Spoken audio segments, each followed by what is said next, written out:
오늘 하나님께서 우리들에게 주시는 말씀은 야고보서 5장 19절에서 20절까지의 말씀입니다. 야고보서 5장 19절에서 20절.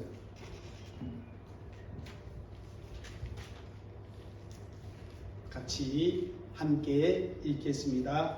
내 형제들아, 너희 중에 미혹되어 진리를 떠난 자를 누가 돌아서게 하면 너희가 알 것은 죄인을 미혹된 길에서 돌아서게 하는 자가 그의 영혼을 사망에서 구원할 것이며 허다한 죄를 덮을 것입니다. 아멘. 할렐루야. 아멘. 오늘도 하나님의 말씀을 통해서 우리의 신령이 새롭게 회복되어지고 또 말씀 가운데 서는 그러한 은혜와 축복을 누리시기를 주 이름으로 축복합니다. 아멘. 여러분, 오늘은 야고보서 설교의 마지막 시간입니다.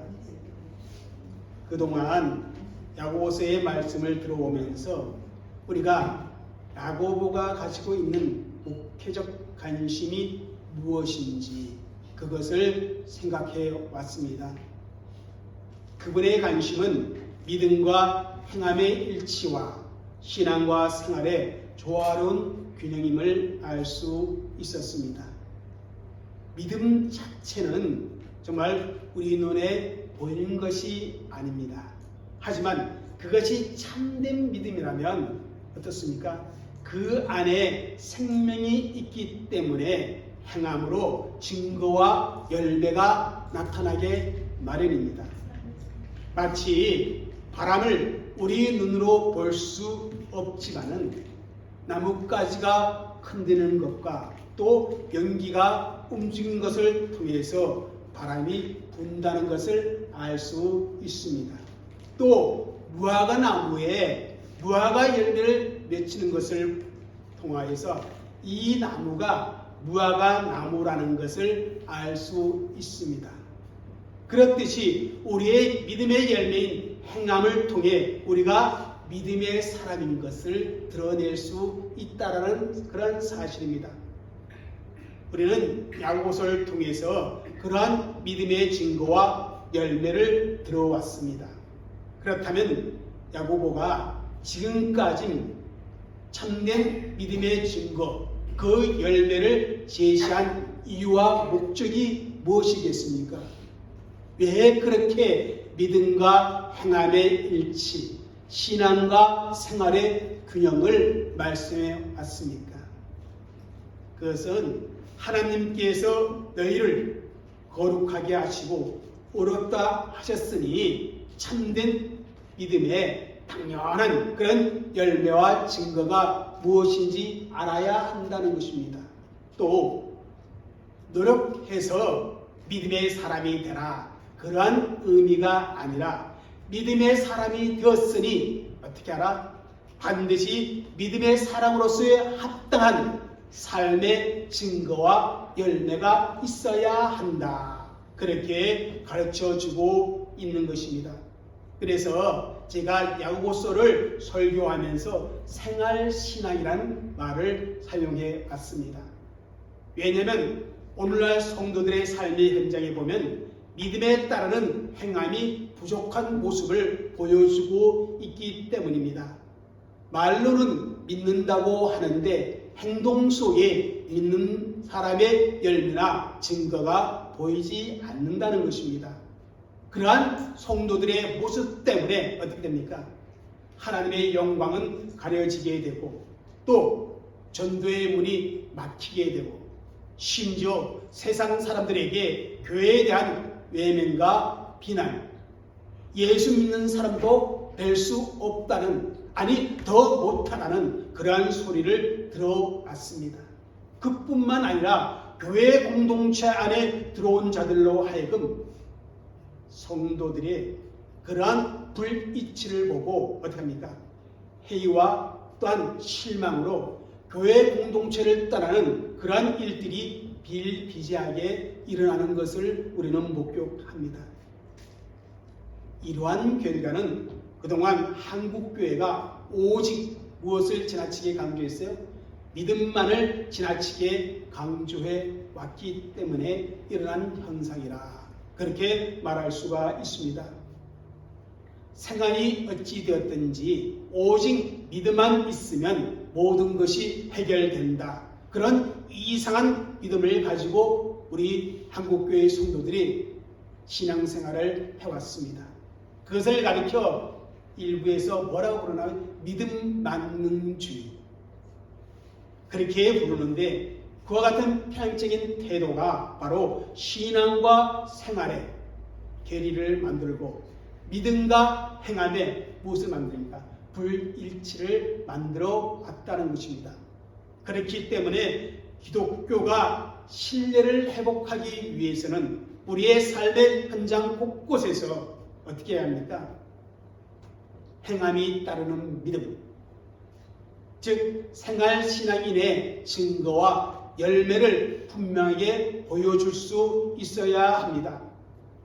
여러분, 믿음과 행함이 일치하지 아니고 신앙과 생활의 균형이 깨지면 곳곳에서 여러 가지 문제가 생겨날 수밖에 없습니다. 야고보는 야고보서를 통해서 우리에게 이야기해온 그 내용이 바로 그런 것들입니다. 믿음과 행함, 신앙과 생활의 일치와 균형이 깨진 그런 신앙생활에 만들어낸 여러 가지 문제들에 대해 말하며 권면해 왔다는 것입니다. 교회 안에서 외모로 사람을 판단하거나 차별하는 것, 말하는 것과 행동하는 것이 다르게 나타나는 것, 믿음의 공동체 안에 뭐가 싸움과 다툼이 일어나는 것, 하나님의 뜻이 무엇인지 알면서도 그것을 행하지 않는 이러한 모든 모습들이 바로 믿음과 행함의 일치와 그리고 신앙과 생활의 균형이 없는 그러한 상태에서 나오는 형상들이라 그렇게 야고보는 지금까지 말씀해 주었습니다. 그리고 야고보가 이제 편지를 마무리하면서 교회 안에 여러 상황에 있는 사람들에게 교훈을 주고 있습니다. 12절 이후부터 너희 중에 이렇게 말을 반복하면서 고난을 당한 자에게, 그리고 즐거워하는 자에게, 그리고 병든 자에게, 그리고 오늘 미혹되어 진리를 떠난 자를 가리키면서 그러한 상황 속에서 어떻게 해야 하는가, 그런 권면의 말씀을 우리에게 주고 있었습니다. 그런데 오늘 본문에 미혹되어 진리를 떠난 자를 가리키면서 그런 상황에 있다면 이렇게 하라, 이렇게 직접적으로 그들에게 하는 말이 아닙니다. 오늘 본문은 미혹되어 진리를 떠난 자, 하나님을 등지고 세상을 향하는 자에게 주는 그런 직접적인 권면이 아니라 바로 교회 공동체 안에 있는, 진리 가운데 있는, 그래도 믿음을 지키려고 노력하는 성도들, 그 모든 성도들에게 주는 그러한 권면의 말씀입니다. 그래서 오늘 읽은 이 본문을 가지고 이러한 제목으로 말씀을 선포하고자 합니다. 한번 읽겠습니다. 시작. 미혹되어 진리에서 떠난 자를 돌아서게 하라. 그러니까 예수 믿고 교회 안에서 함께 예배하며 비록 환난 중에 있지만 기도하면서 인내하고 있는 그러한 성도들에게 하나님께서 교회를 떠난 성도, 교회를 떠난 그러한 교우들에게 어떻게 해야 되는가 하면 돌아서게 하도록 너희들이 해야 한다, 그렇게 말씀을 주고 있습니다. 한번 19절을 읽겠습니다. 시작. 내 형제들아, 너희 중에 미혹되고 진리를 떠난 자를 누가 돌아서게 하며, 누가 돌아서게 하며. 여러분, 진리는 무엇을 의미합니까? 바로 하나님의 말씀을 가리키며 예수 그리스도를 의미하며 복음을 뜻하고 있습니다. 우리는 하나님의 말씀을 통해서만 하나님의 뜻을 바로 알 수 있으며 예수 그리스도를 통한 구원에 이르는 그러한 지식을 얻을 수가 있습니다.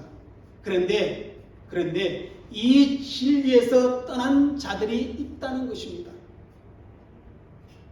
그럼 여기 미혹되어 미혹되어 진리를 떠난 자는 누구를 의미하는 것이냐 하는 겁니다. 너희 중에 그렇게 말하고 있습니다. 그러니까 교회 밖의 불신자를 의미하는 것이 아니라 교회 공동체 안에서 함께 예배하고 함께 기도하고 함께 교제를 나누었던 그러한 자들을 의미하고 있다는 말입니다. 여러분, 왜 그들이 미혹되었고 왜 그들이 진리를 떠나게 되었겠습니까? 믿음의 실현 중에 인내를 온전히 이루지 못해서 그런 것입니다. 욕심이 잉태하여 죄를 낳고 죄가 장성하여 사망을 낳는다는 것처럼 거룩한 신앙의 공동체 교회 안에서 욕심을 버리지 못해서 그렇게 떠나게 된 것입니다. 하나님은 교만한 자를 물리치시고 겸손한 자에게 은혜를 베푼다고 했는데 여전히 끝까지 교만하기 때문에 어떻게 합니까? 진리를 떠나게 됩니다. 여러분, 교만과 욕심은 언제나 지독한 자기중심적인 삶을 만들어 갑니다. 그렇게 되면요, 하나님을 믿는다고 하면서도 하나님의 뜻은 중요하지 않고 자기 뜻만 중요하게 여깁니다. 입술로는 예수님을 나의 구주로 고백하는데 정말 삶의 내용을 보면 주 대신 예수님과는 전혀 상관없는 모습으로 살아감을 보게 됩니다. 머리로는 뭔가는 아닌 것 같은데 끝까지 그 욕심과 교만을 버리지 못하면 어떻게 됩니까? 시험과 욕을 당했을 때 진리 안에 있는 것이 아니라 오히려 진리로부터 멀어지게 되는 일이 벌어질 수밖에 없다는 것입니다. 시험을 참고 견디면서 하나님의 뜻을 물어보는 기도의 삶을 사는 것이 아니라 어떻게 하든지 그 어려움을 빨리 벗어나기 위해서 어떻게 합니까? 세상으로 나아가는 그러한 잘못된 길을 찾게 되는 것입니다. 바로 이러한 모습이 뭡니까? 진리를 벗어나 다른 길로 가는 것이라 그렇게 말할 수 있습니다. 또 교회 안에서 사람들에게 실망을 느끼고 또 이단 사상의 유혹을 벗어나지 못해서 진리를 떠난 자도 있습니다.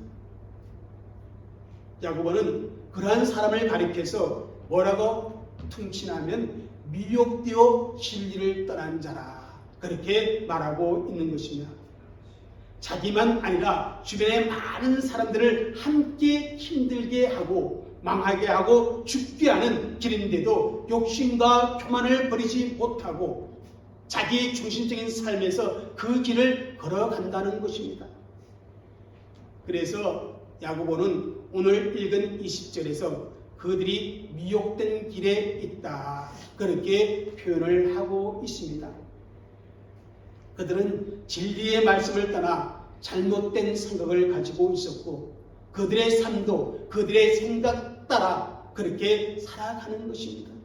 여러분, 길이란 일반적으로 뭘 말합니까? 우리의 삶과 또한 우리의 삶의 방식, 우리의 삶의 특징을 의미합니다. 미혹된 길에 있다는 말은요, 제약된 삶, 또한 제약된 삶을 살고 있다. 그렇게 말하고 있습니다. 다시 말하면 이런 뜻입니다. 한번 읽겠습니다. 시작. 하나님의 말씀과는 상관없는 하나님을 떠난 삶을 살고 있다는 뜻. 예. 하나님의 말씀과 함께 살아가야 할 사람이 그렇게 살지 못하고 하나님과 상관없는 삶을 살아가는 그러한 사람들이 바로 미혹되어 진리의 길을 떠난 사람이라 그렇게 표현하고 있는 것입니다. 그런 사람은 믿지 않는 자와 동일한 모습의 삶의 양태와 동일한 삶의 방법을 따라 살고 있다는 것입니다. 구별되어야 하는데 구별됨이 전혀 없는 세상 사는 것 똑같은 방식과 똑같은 가치와 똑같은 사고로 살아간다는 것입니다. 여러분, 사실 야고보는요 5장 18절 원래 하고 싶은 말을 다 했습니다. 너희가 여러 가지 시험 때문에 어쩔 수 없이 흩어졌지만 그것이 오히려 너희들로 하여금 온전하고 구비되어 부족함이 없는 하나님의 백성된 자리로 이끌겨 가기 때문에 기쁘게 여기라. 그렇게 말했습니다. 시험 중에 기도하고 인내하면서 하나님의 지혜를 구하고 부와 가난에 대한 바른 태도를 가지고 원망과 불평하지 말라. 그렇게 했습니다. 많은 경우에 언어 생활 때문에 문제가 생기는 것을 알고 시험 당할 때 허에 자갈을 물리고 어떻게 합니까? 언어 생활에 절제하는 그런 삶을 살아야 한다고 또 권면도 했습니다. 시험을 겪으면서 참된 경건과 참된 믿음을 배워 차별의 문제, 믿음과 행함의 불이치의 문제를 극복하라 했고 정욕으로 교만해진 삶의 자리를 겸손한 자리로 돌이켜서 더 큰 하나님의 은혜를 받아야 한다. 그렇게 말을 했습니다. 무엇보다도 고난 중에 참기 위해 기도하고 또한 믿음의 기도와 의인의 강구를 하라. 그렇게 말을 했습니다. 이제 할 말은 거의 다 했습니다. 야고보가. 편지를 이제 마무리해야 합니다. 그런데 야고보 마음속에 교회 공동체 안에 있지 못한 잃어버린 양에 대한 생각을 하니 가슴이 너무 미어지고 가슴이 너무 아팠습니다. 진리의 길을 떠나서 미혹된 길을 가고 있는 잃어버린 자에 대한 그 마음 아픔이 야고보의 가슴에 절절하게 있었습니다. 어떻게 하든지 그들을 진리로 권면해서 다시 생명으로 돌아와야 되는데 그런 생각을 가지니까 도저히 편지 마무리를 할 수가 없습니다. 그래서 청구사항으로 그죠? 추신으로 아주 중요한 말을 합니다. 뭐라고? 어떻게 하든지 교회를 떠난 자들을 다시 생명으로 돌아올 수 있도록 교회 공동체가 그 일을 감당해야 한다. 그렇게 편지를 마무리할 수밖에 없었습니다. 사랑하는 성도 여러분, 야고보의 그 안타까움, 그 마음 아픔이 전달되어집니다. 지금 이 편지를 받는 사람들은 이 글을 읽지만은 교회 공동체 안에 있는 사람들은 글을 읽지만은 교회 밖에 교회 공동체 안에 있다가 교회 밖으로 나가버린 사람들은 그 글을 읽을 기회가 없으니 그들을 찾아가서 그들을 진리로 권면하고 그들을 돌아서게 하라.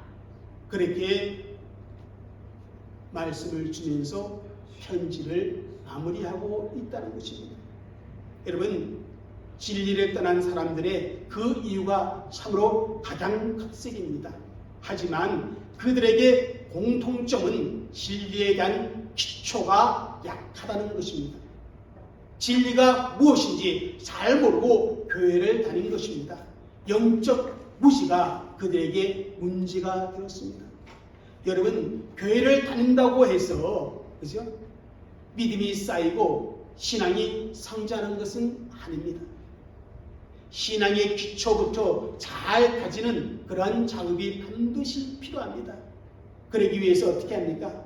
말씀을 잘 듣고 말씀을 잘 배우고 말씀대로 실천해야 합니다. 여러분, 성경을 한 번도 읽지 않은 사람들 어떻게 진리를 안다 그렇게 말할 수 있겠습니까? 또 기독교 교리나 신조에 대해 잘 알아야 합니다. 여러분, 교리는 빼대와 같아 그렇게 말을 합니다. 그래서 저는 수요 예배 때 웨스트민스터 소요리 문답으로 교리를 공부하고 있는 것입니다. 정말 복음을 바르게 이해하고 신앙의 교리를 잘 알아야 합니다. 왜냐하면 뿌리가 없으면 어떻게 합니까?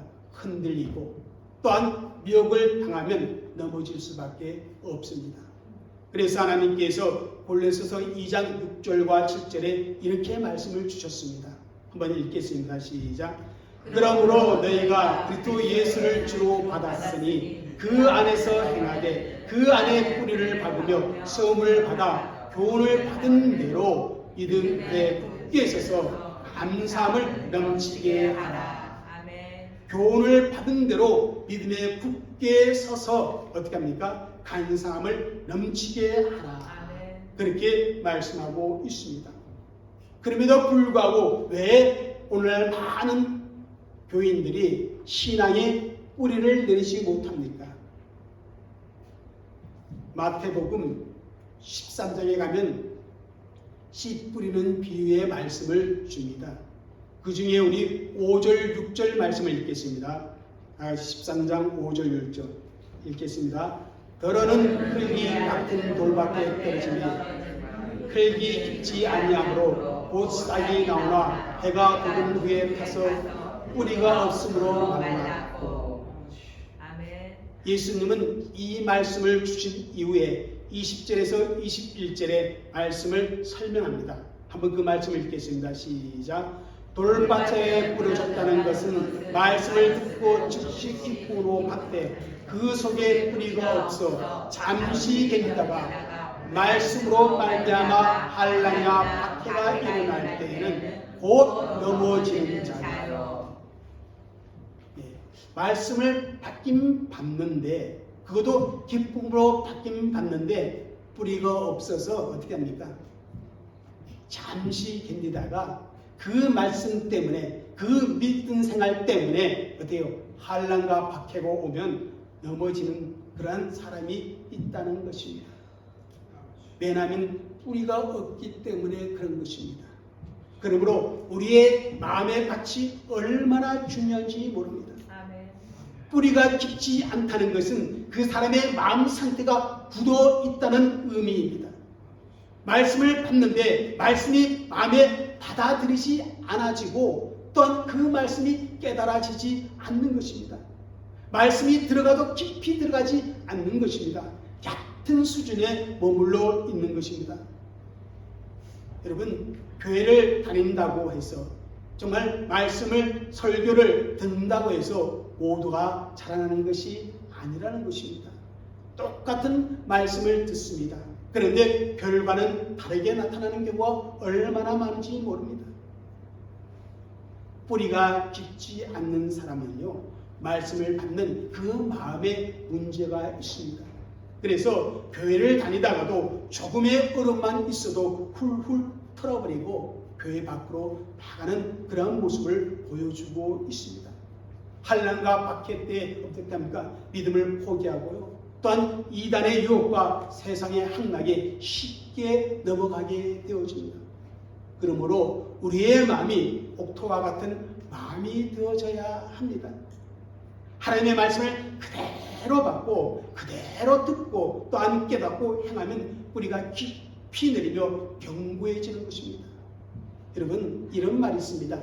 믿지 않는 것은 불신이요, 못 믿는 것은 의심이요, 애매하게 믿는 것은 미신이요, 그리고 무조건 믿는 것은 맹신이요, 확실히 믿는 것은 확신이다.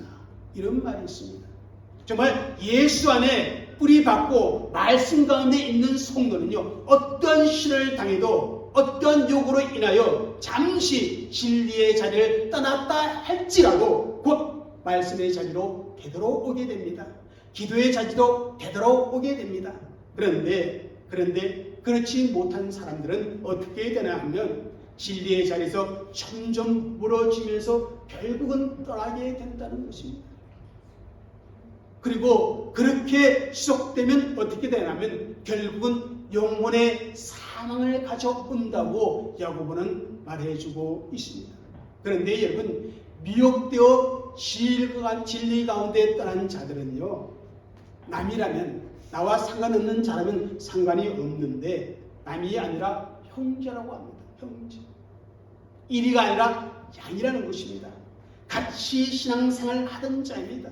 같이 기도하고 같이 예배드리던 지체들이라는 것입니다. 여러분, 신명기 22장 1절에 보면요, 우리 하나님께서 이스라엘 백성들에게 율례를 줄 때 이웃의 가축을 이웃의 어떤 가축 있잖아요. 쉽게 말하면 소나 양이 길을 잃거나 방황하게 되어질 때, 그리고 어려움에 빠졌을 때 반드시 도와주어서 그 가축을 주인에게 데려다 줘야 한다. 그렇게 말하고 있습니다.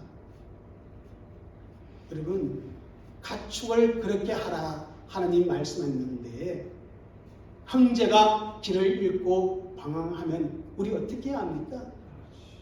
그냥 내버려 둘 수가 있습니까? 그들이 사망의 길을 걷다가 그대로 죽도록 버려둘 수 없다는 것이 야고보의 주장입니다.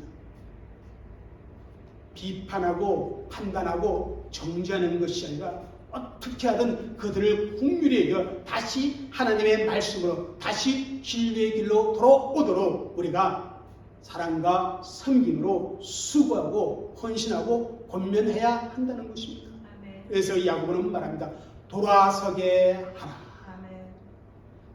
이 부분을요, 유진 피터슨 목사님 쓴 메시지에 이렇게 해석해 놓고 있습니다.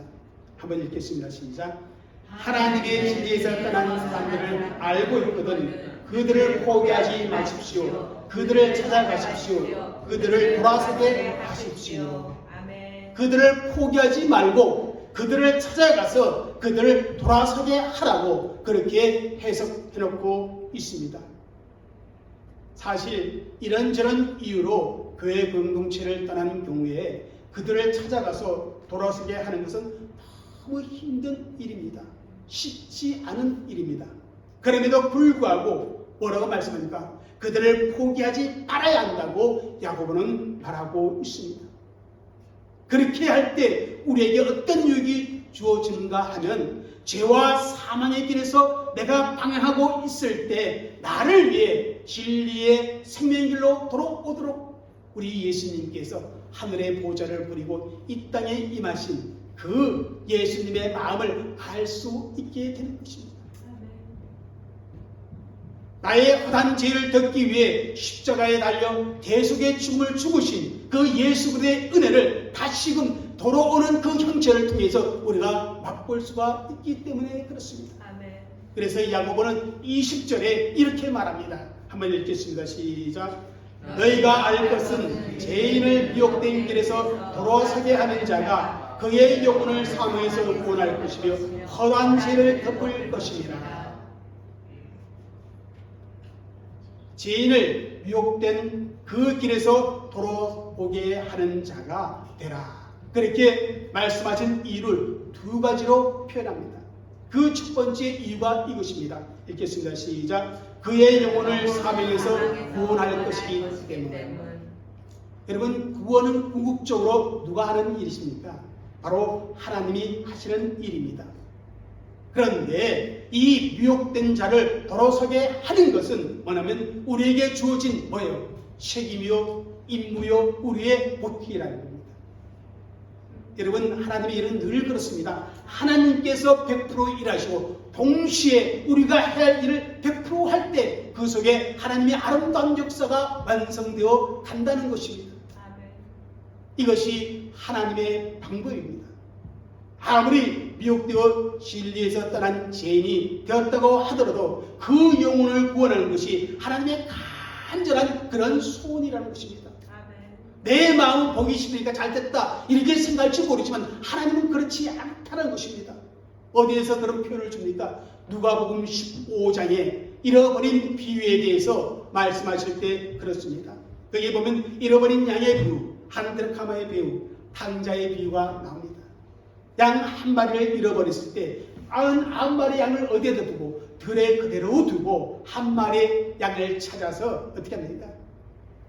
헤매면서 끝까지 그 양의 잃어버린 양을 찾아오는 목자의 이야기를 비유로 말씀해 주십니다. 그 비유는 한 영혼을 얼마나 귀중하게 여기시는지 결코 포기하지 아니하고 그죠? 끝까지 찾아내시는 주님의 마음을 나타내고 있습니다. 한 영혼을 천하보다 귀하게 여기시는 주님이 교회 공동체 안에 들어왔다 나간 그 사람에게 얼마나 마음이 가겠습니까? 그런 마음으로 우리에게 포기하지 말라라고 지금 야고보는 말씀해 주고 있는 것입니다. 아멘. 여러분 그 세 가지의 비유에서 공통적으로 나온 게 뭐냐면요. 잃어버린 것을 찾았을 때 어떻게 합니까? 사람들을 불러 잔치를 벌입니다. 잔치를 벌여요. 야, 한 드라크마를 찾아갖고 이웃 사람 잔치 벌이면 어떻게 되겠어요? 찾은 것보다 쓰는 게 더 많죠. 그럼에도 불구하고 그렇게 합니다. 왜 그렇습니까? 한 영혼이 돌아올 때 하나님은 너무너무 기쁘게 여기고 한 영혼은 이 세상의 그 어떤 것으로도 계산할 수 없는 정말 존귀한 가치 있는 것이라는 의미입니다. 예수님께서 정말 저와 여러분을 구원하기 위해 이 땅에 오셨고요. 그것 때문에 십자가를 지셨고요. 지금도 우리를 통해서 그 일을 이루어 나가신다는 사실을 우리는 분명히 믿어야 합니다. 아멘. 정말 진리에서 떠난 자를 그 영혼을 사명에서 구원하는 그 사랑의 섬김과 그 사랑의 수고를 하는 그런 우리 성김의 교회 성도들이 되시기를 주 이름으로 축복합니다. 아멘. 두 번째 이유는 이것입니다. 같이 읽겠습니다. 허다한 죄를 덮을 것이기 때문. 여러분, 죄를 덮는다는 말은 용서의 의미가 있습니다. 사람은 사람의 죄를 사할 수 없으나 하나님은 사람의 죄를 얼마든지 사할 수 있는 그런 권세가 있습니다. 에베소서 1장 17절을 읽겠습니다. 시작. 우리는 그리스도 안에서 그의 은혜의 풍성함을 따라 그의 피로 말미암아 성령 오 제3을 받았느니라. 예수 그리스도 안에서 제3을 받았다고 분명히 말씀합니다. 또 이사야 43장 25절 읽겠습니다. 시작. 나는 나를 위하여 내 허물을 도말하는 자니 내 죄를 기억하지 아니하리라. 회개한 자를 용서하시고요. 더 이상 그 죄를 기억하지 아니하신다고 말씀했습니다. 그런데 이러한 일을 누구를 통해서? 저와 여러분을 통해서 하신다는 것입니다. 허다한 죄를 덮는 그 은혜의 역사를 이루시는데 누구를 사용한다는 거예요? 교회 안에 있는 하나님의 말씀을 받고 있는 그 교우들을 통해서 그 성도들을 통해서 그 일을 하신다는 것입니다. 아멘.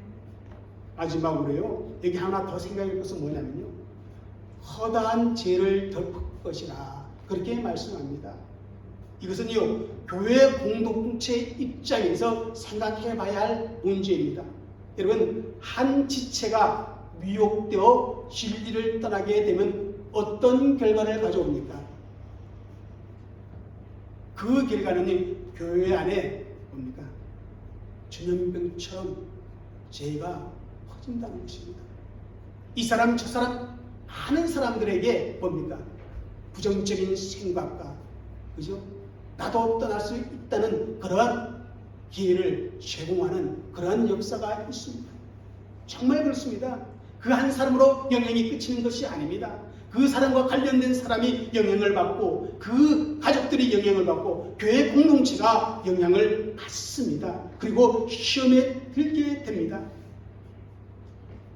그러므로 우리가 그 영혼을 다시금 되돌아오게 함으로 말미암아 그런 잘못된 일이 확산되는 것, 전염병처럼 퍼지는 것을 면에 막는 그런 일을 할 수가 있다는 것입니다. 그래서 허다한 죄를 덮을 것이요 이렇게 말씀합니다. 그러므로 사랑하는 성도 여러분, 정말 우리가 진리를 떠난 자들을 돌아서게 하는 그 일에 정말 여러분 수고하는 그런 주의 백성들이 되시기를 바랍니다. 아멘. 그러기 위해서는 내가 먼저 진리 안에 깨 서 있어야 합니다.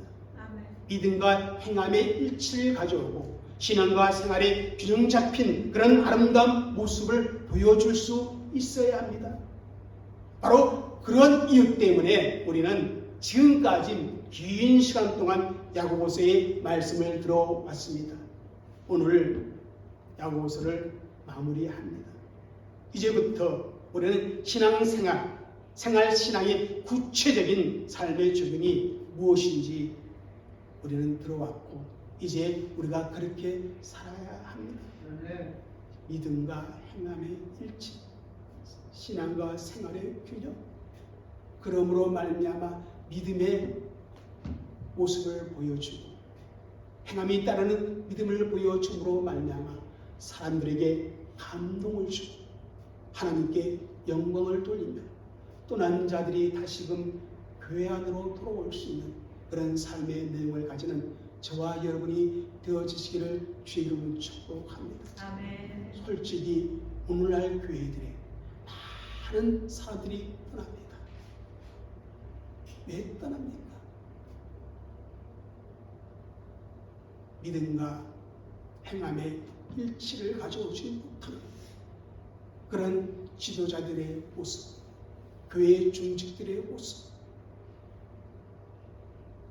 성도들의 모습, 그것이 사람들에게 상처를 주었습니다. 떠나는 그런 모습을 보여주고 있고, 왜 오늘날 전도의 문이 그렇게 막히고 있습니까? 왜 오늘날 교회가 사람들에게 손가락질 받습니까? 믿음과 행함의 일치를 가져오지 못하고 신앙과 생활의 균형을 가져오지 못한 그 결과가 그렇게 되었습니다. 이제 우리 생활 신앙인으로 그것을 회복하여 하나님께 영광 돌리고 떠나는 자들이 돌아오고 전도의 문을 활짝 여는 우리 성경의 교회 모든 지체들이 되시기를 주의 이름으로 축복합니다. 아멘. 기도하겠습니다.